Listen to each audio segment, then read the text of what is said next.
10 mga mahahalagang tao sa kasaysayan na nagsasabing nagmula sila sa ibang planeta. Welcome sa Arvin Polo TV. Ang tungkol sa extraterrestrial planets ay isa sa pinaka-interesting topic lalo na sa larangan ng science. Maraming mga scientist at UFO enthusiast ang nagkaka-interest sa mga ito dahil sa mga curiosities ng mga tao. Ngunit bukod dito ay marami ding mga tao ang nagsasabing nagmula sila sa ibang planeta. Ngunit ano-ano kaya ang mga ebidensya na magpapatunay na totoo ang mga sinasabi nila? At sa video ngang ito ay kikilalanin natin ang 10 mga tao na nagsasabing nagmula sila sa ibang planeta. Kaya naman simulan na natin. Number 1, Philip K. Dick.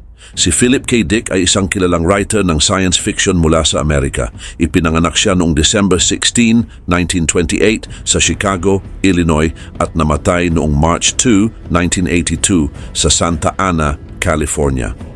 Kilala siya sa kanyang mga kwento na puno ng mga kakaibang ideya tungkol sa katotohanan, pagkakakilanlan at pananampalataya.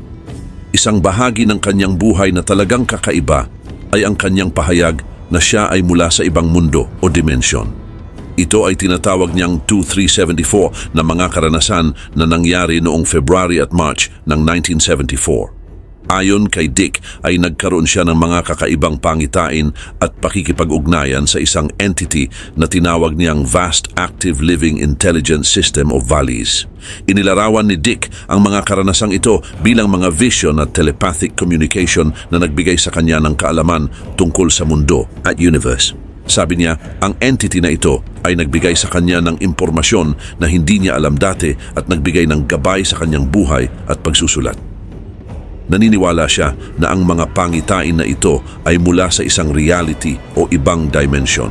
Makikita ang mga karanasan ni Dick sa kanyang mga akda, lalo na sa nobelang Valis. Dito ay ikinuwento niya ang kanyang mga pangitain at ang posibleng kahulugan nito. Gumawa siya ng karakter na may katulad na karanasan sa kanya na nagbigay daan upang malaman ng mga readers ang mga konsepto ng metaphysics, relihiyon at pag-iisip. Bukod sa Valis, ay marami pang ibang akda ni Dick ang nagpapakita ng kanyang kakaibang karanasan at ideya. Halimbawa, sa Ubik ay tinalakay niya ang mga tema ng katotohanan at illusion, habang sa A Scanner Darkly ay pinag-aralan niya ang pagkakakilanlan at paranoia. Ang kanyang mga akda ay nagpapakita ng kanyang pag-aalinlangan sa katotohanan at ang posibilidad ng mga alternative reality. Kaugnay pa nito, ang mga pahayag ni Dick tungkol sa kanyang mga kakaibang karanasan ay nagdulot ng iba't ibang reaksyon mula sa publiko at mga kapwa-writer. Ang ilan ay nakita ito bilang inspirasyon, habang ang iba naman ay itinuturing itong sintomas ng kanyang mga personal battle sa kalusugan ng pag-iisip. Number 2, Aleister Crowley. Si Aleister Crowley, nakilala rin bilang The Great Beast 666, ay isang kilalang occultist, writer at ceremonial magician. Ipinanganak siya noong October 12, 1875 sa Leamington Spa, England. Malaki ang naging impluensya niya sa modern occultism. Bata pa lang siya ay interesado na siya sa relihiyon at occultism na nagdala sa kanya sa pag-aaral ng iba't ibang mystical tradition. Lumaki si Crowley sa isang pamilyang Protestant at pinalaki sa isang mahigpit na Christian fundamentalism. Nang siya ay nagbibinata na, ay tumalikod siya sa mga paniniwala ng kanyang pamilya at naghanap ng mas malalim na pag-unawa sa mga lihim ng universe. Dahil sa kanyang interes ay sumali siya sa Hermetic Order of the Golden Dawn, na isang sikat na occult group sa England noong huling bahagi ng 19th century. Samantala, noong 1904, habang nasa Cairo, Egypt, ay sinabi ni Crowley na nakatanggap siya ng mensahe mula sa isang nilalang na nagngangalang Aiwass. Ayon sa kanya, si Aiwass ay isang interdimensional creature na nagdala ng mensahe mula sa mga Diyos na sina Horus at Ra-Hoor-Khuit. Ang mensaheng ito ay naging batayan ng kanyang aklat na The Book of the Law, na naging pangunahing teksto ng kanyang bagong relihiyon na tinawag na Thelema. Sa Thelema, ang pinakamahalagang batas ay "Do what thou wilt shall be the whole of the law", na nangangahulugang ang tao ay dapat sundin ang kanilang tunay na kagustuhan. Bukod sa pagiging isang occultist, si Crowley ay isang masigasig na writer, poet at swordsman. Nagsulat siya ng maraming libro tungkol sa occultism, mysticism at magic. Kabilang sa kanyang mga kilalang akda ang Magic in Theory and Practice, The Book of Thoth at The Vision and the Voice. Ang kanyang mga gawa ay nagbigay inspirasyon sa maraming modern esoteric practitioner at magicians. Dagdag pa rito, kilala rin si Crowley sa kanyang hedonistic lifestyle. Siya ay nasangkot sa iba't ibang iskandalo, paggamit ng droga at mga sexual experiments na nagdulot upang siya ay maging kontrobersyal. Number 3. Nikola Tesla. Si Nikola Tesla ay isang bantog na inventor, engineer at scientist na ipinanganak noong July 10, 1856 sa Smiljan, Croatia. Ang kanyang mga gawa ay nagbigay daan sa paggamit ng alternating current na ginagamit ngayon sa buong mundo. Bukod sa kanyang mga invention ay mayroon ding mga kwento na nagsasabing si Tesla ay nagmula sa ibang mundo. Isang misteryosong bahagi ng buhay ni Tesla ay ang kanyang pahayag tungkol sa pagdating ng mga signal mula sa ibang planeta. Sinabi niya na narinig niya ang mga signal na ito habang gumagawa ng experimentation sa kanyang laboratory sa Colorado Springs noong 1899. Para sa kanya ito ay komunikasyon mula sa ibang nilalang. Bagamat hindi niya direktang sinabi na siya mismo ay nagmula sa ibang mundo, ang kanyang mga pahayag ay nagdulot ng maraming speculation. Sa kabila ng mga hindi pangkaraniwang pahayag ay malaki naman ang naging kontribusyon ni Tesla sa science at technology. Nagsimula siya bilang inventor na nakatuon sa pag-unlad ng mga dekuryenteng makina at mga sistema. Isa sa kanyang pinakakilalang invention ay ang Tesla coil na ginagamit pa rin sa mga radio transmission at mga experimentation sa physics. Ang kanyang trabaho sa alternating current ay nagbunga ng sistema ng kuryente na nagbigay daan sa malawakang pag-abot ng kuryente sa mga kabahayan at industriya. Maliban pa rito, si Tesla rin ay kilala sa kanyang mga ambisyosong proyekto tulad ng Wardenclyffe Tower na isang malakihang transmitter ng wireless energy. Bagamat hindi natapos ang proyekto dahil sa kakulangan ng pondo, ay ipinakita nito ang malawak na pangarap ni Tesla para sa future ng communication at energy. Ang kanyang mga ideya ay madalas na advance sa kanyang panahon, kung kaya't hindi agad naintindihan ng ilan sa kanyang mga kasamahan. Ang kanyang buhay ay puno ng kontrobersya at hindi pagkakaintindihan. Sa kanyang mga huling taon, si Tesla ay namuhay ng mag-isa at may mga report na siya ay nagkaroon ng iba't ibang kakaibang gawi at paniniwala. Isang kwento ay nagsasabing si Tesla ay sobrang malapit sa mga kalapati at may isang puting kalapati na itinuturing niyang espesyal. Number 4. Billy Meier. Si Billy Edward Albert Meier ay isang tao na kilala sa kanyang mga kwento tungkol sa pakikipag-ugnayan sa mga nilalang mula sa ibang planeta. Ipinanganak siya noong February 3, 1937 sa Bülach, Switzerland. Ang kanyang mga kwento at ebidensya ay nagdulot ng malaking interes at pagtatalo sa maraming tao. Noong 1942, sa edad na 5 ay sinabi ni Meier na nakipag-ugnayan siya sa isang alien na nagngangalang Sfath. Ayon sa kanya, si Sfath ay mula sa Pleiades Star Cluster, partikular sa isang planeta na tinatawag na Era. Itinuro daw ni Sfath sa kanya ang maraming bagay tungkol sa buhay at kalawakan at pati na rin ang mga prediction tungkol sa future ng mundo. Pagkatapos mamatay ni Sfath ay sinabi ni Meier na nakipag-ugnayan siya kay Asket na isa pang alien mula sa isang parallel universe na tinatawag na Dual Universe. Ang kanyang pakikipag-ugnayan sa mga Pleiadian o Plejaren ay nagpatuloy hanggang 1975 nang makilala niya si Semjase, ang pinakakilala sa kanyang mga kwento.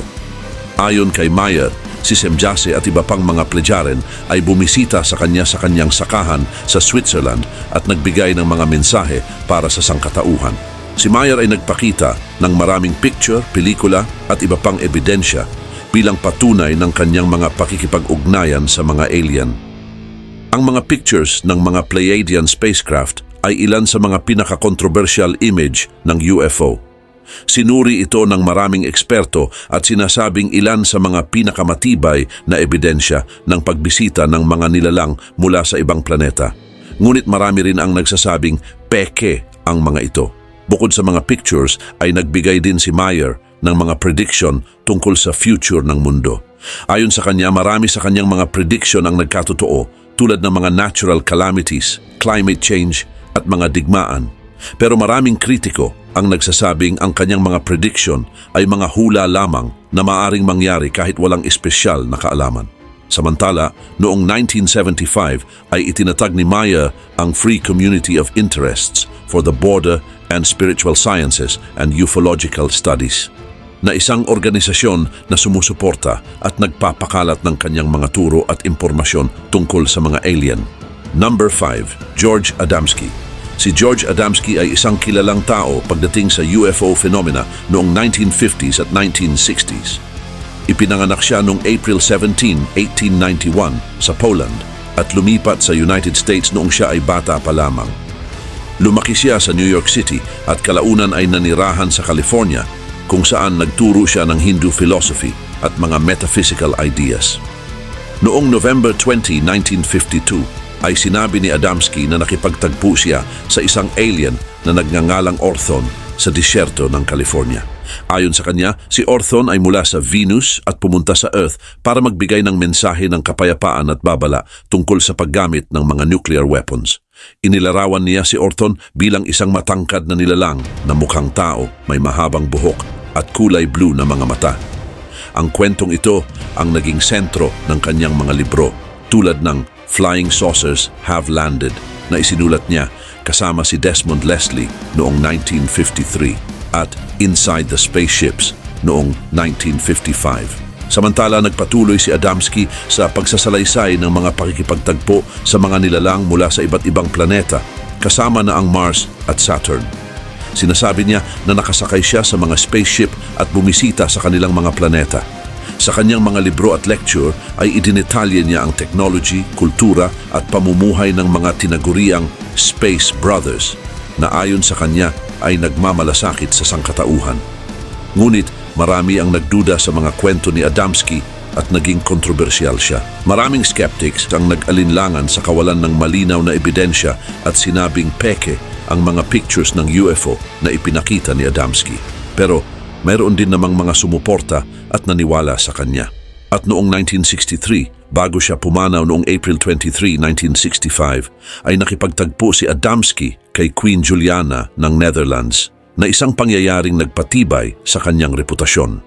Ang kanyang mga sinulat at karanasan ay may malaking impluensya sa kilalang kultura at sa pag-usbong ng UFO at alien contact phenomena. Bagaman hindi napatunayan ang mga kwento ni Adamski, ay patuloy itong pinag-uusapan at pinag-aaralan ng mga UFO enthusiasts at researchers. Number 6. Claude Vorillon. Si Claude Vorillon, na mas kilala bilang Rael, ay isang French na nagtatag ng Raelian movement. Ipinanganak siya noong September 30, 1946 sa Vichy, France. Bago siya naging leader ng isang religious group, ay mahilig siya sa car racing at sa music industry. Nagsimula ang kanyang kwento bilang Rael noong December 13, 1973, nang sinabi niyang may nakausap siyang extraterrestrial na tinawag na Yahweh sa isang bulkan sa France. Ayon kay Rael, ay sinabi ni Yahweh na ang mga Elohim na isang advanced na lahi ng mga extraterrestrial ang lumikha ng tao gamit ang kanilang technology. Itinatag ni Rael ang Raelian movement noong 1974. Sinasabi ng grupong ito na ang mga relihiyon sa mundo ay mga maling pagkakaintindi sa mga mensahe mula sa mga Elohim.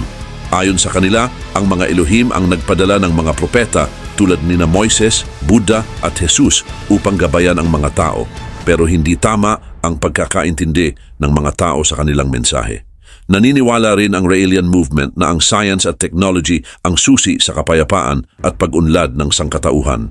Kilala rin sila sa pagsuporta sa cloning at pag-alis ng mga tradisyonal na religious belief. Samantala, kontrobersyal si Rael dahil sa kanyang mga kakaibang ideya at mga gawain.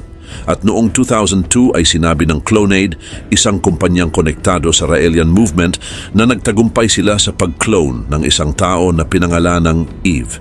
Ngunit kahit walang sapat na ebidensya, ang anunsyong ito ay nagdulot ng iba't ibang reaksyon mula sa mga scientist at mga religious leaders. Nagtataguyod din ang Raelian movement ng mga ideas tulad ng geniocracy, na isang sistema kung saan ang mga may mataas na IQ ang mamumuno, at paradism, na isang economic system na walang trabaho, pera at galit.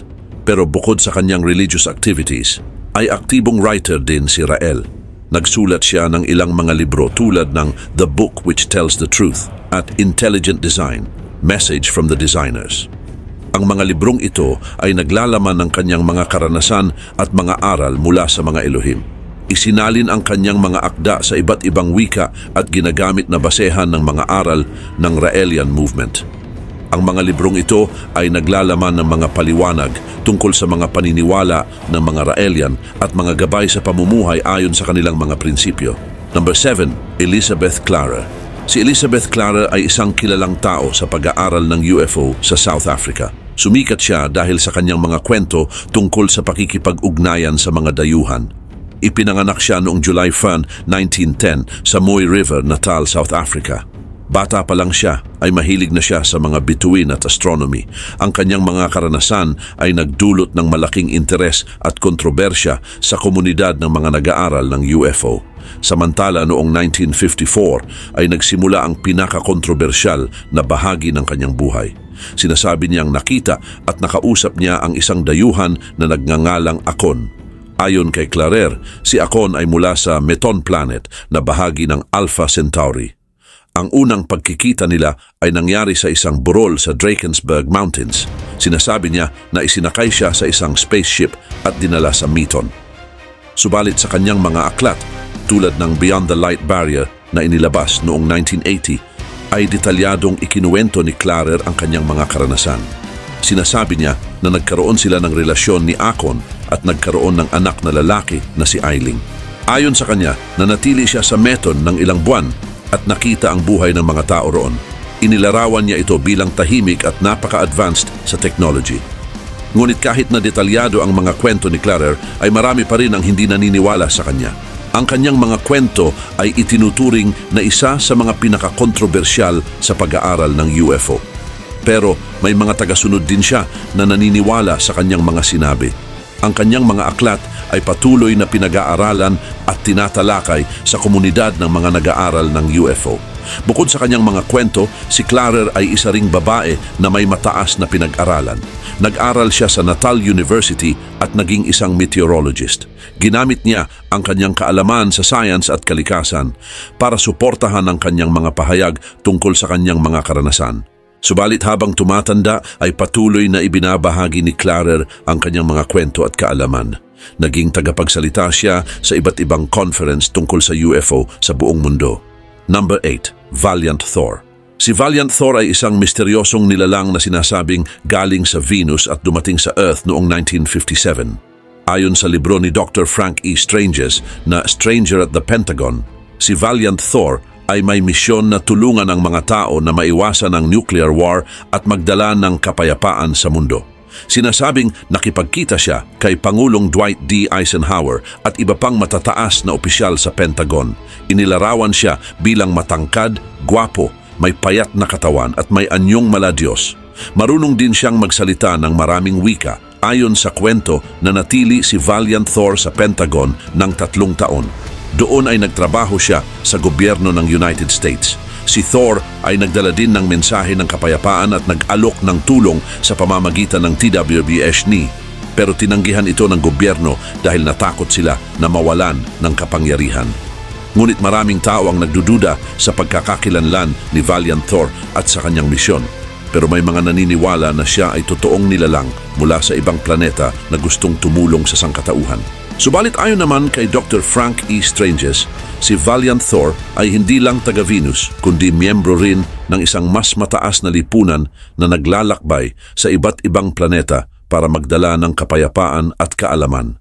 Inilarawan ni Stranges si Thor bilang nilalang na kayang makipag-usap gamit ang isip at may mataas na antas ng talino.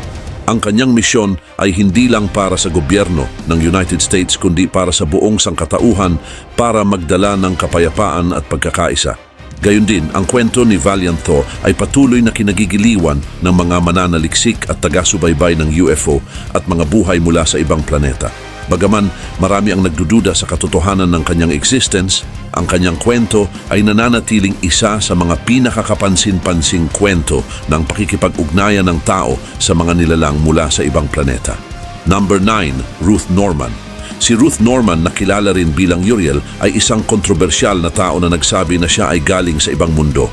Ipinanganak siya noong 1900 sa Ohio, USA. Dahil sa kanyang kakaibang pananaw sa relihiyon at spirituality, ay itinatag niya ang Unarius Academy of Science at noong 1954 ay nakilala ni Ruth si Ernest L. Norman na naging kanyang asawa at kasama sa Unarius. Pareho nilang sinabi na sila ay may natatanging kakayahan sa spirituality. Magkasama nilang binuo ang mga aral na kanilang sinabing galing sa pakikipagkomunikasyon nila sa mga nilalang mula sa ibang planeta. Ang kanilang mga turo ay tungkol sa interdimensional understanding at ang paniniwala na ang Earth ay bahagi ng isang mas malaking komunidad ng mga planeta. Samantala, isa sa mga sikat na pahayag ni Ruth ay siya raw ay reincarnation ni Uriel na isang archangel mula sa ibang dimension. Ayon sa kanya, ang kanyang misyon ay tulungan ang mga tao na maabot ang mas mataas na kamalayan at spiritual enlightenment. Itinuro din niya na ang mga tao ay kayang makipag-ugnayan sa mga spiritual creatures at ito ay makakatulong sa kapayapaan at kaunlaran ng buong mundo. Gayun din, si Ruth ay kilala rin sa kanyang kakaibang pananamit. Madalas siyang magdamit na parang hari o reyna na may kumikinang nakasuotan at makukulay na mga alahas. Ang kanyang itsura at pamumuhay ay nagpapatibay sa kanyang papel bilang leader ng isang kakaibang spiritual movement. Maliban pa dito, ang Unarius Academy of Science ay nagkaroon din ng maraming tagasunod. Naging sikat ang kanilang mga aral sa pamamagitan ng mga seminar, aklat at mga video. Isa sa mga pangunahing turo ng Unarius ay ang idea na ang Earth ay magiging sentro ng isang galactic confederation na isang samahan ng mga planeta na nagtutulungan para sa kapayapaan at kaunlaran ng buong mundo. At noong 1971 ay namatay si Ernest Norman, pero ipinagpatuloy ni Ruth ang kanilang misyon. Patuloy siyang naglabas ng mga spiritual materials at nagtayo ng isang sentro sa El Cajon, California. Kilala ang kanilang gusali sa kakaibang disenyo at dekorasyon na may mga imahe ng mga UFO at mga nilalang mula sa ibang planeta. Pero kahit na maraming criticisms at pagtutol mula sa ibang religious group at mga scientific community, ay nanatili si Ruth sa kanyang mga paniniwala. Number 10, Dr. Stephen Greer. Si Dr. Stephen Greer ay kilala sa pag-aaral ng mga UFO at dayuhan. Ipinanganak siya noong 1955 sa Charlotte, North Carolina. Bago siya nakilala sa larangan ng UFO, ay isa siyang trauma specialist. Ngunit mas sumikat siya dahil sa kanyang mga pahayag tungkol sa mga UFO at dayuhan. Samantala noong 1990s ay itinatag ni Dr. Greer ang Center for the Study of Extraterrestrial Intelligence o CSETI at ang Disclosure Project. Ang layunin ng mga grupong ito ay magtipon ng ebidensya at mga kwento mula sa mga taong may karanasan sa mga UFO at dayuhan. At noong 2001 ay nag-organize siya ng isang press conference sa National Press Club. Mula dito ay nagkaroon ng higit 20 saksi mula sa militar, gobyerno at intelligence community na nagbahagi ng kanilang mga karanasan tungkol sa mga UFO at dayuhan.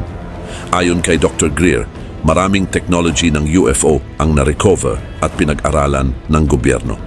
Sinabi niya na ginagamit ng ilang lihim na grupo ang mga technology na ito para sa kanilang sariling interes. Sinasabi rin niya na mas karaniwan ang pakikipag-ugnayan sa mga dayuhan kaysa sa iniisip ng karamihan. Ngunit tinatago ito upang mapanatili ang kapangyarihan ng ilang grupo. Bukod sa kanyang mga gawain sa CSET at Disclosure Project, ay nagsulat din si Dr. Greer ng mga libro at gumawa ng mga documentary upang ipakita ang kanyang mga pag-aaral at paniniwala. At kabilang sa mga kilalang gawa niya ay ang Unacknowledged at Close Encounters of the Fifth Kind, kung saan ipinapakita niya ang kanyang mga ebidensya at mga testimonya ng iba't ibang saksi. Ngunit kahit nakilala at may impluensya si Dr. Greer sa pag-aaral ng mga UFO, ay marami pa rin ang nagdududa sa kanyang mga pahayag. Maraming nagsasabi na kulang ang ebidensya para suportahan ang kanyang mga sinasabi, habang ang ilan naman ay naniniwala na ang kanyang mga pahayag ay haka-haka lamang. Pero hindi rin maitatanggi na malaki ang kanyang naitulong sa pagpapalawak ng kaalaman at interes ng publiko sa usapin ng mga UFO at mga alien.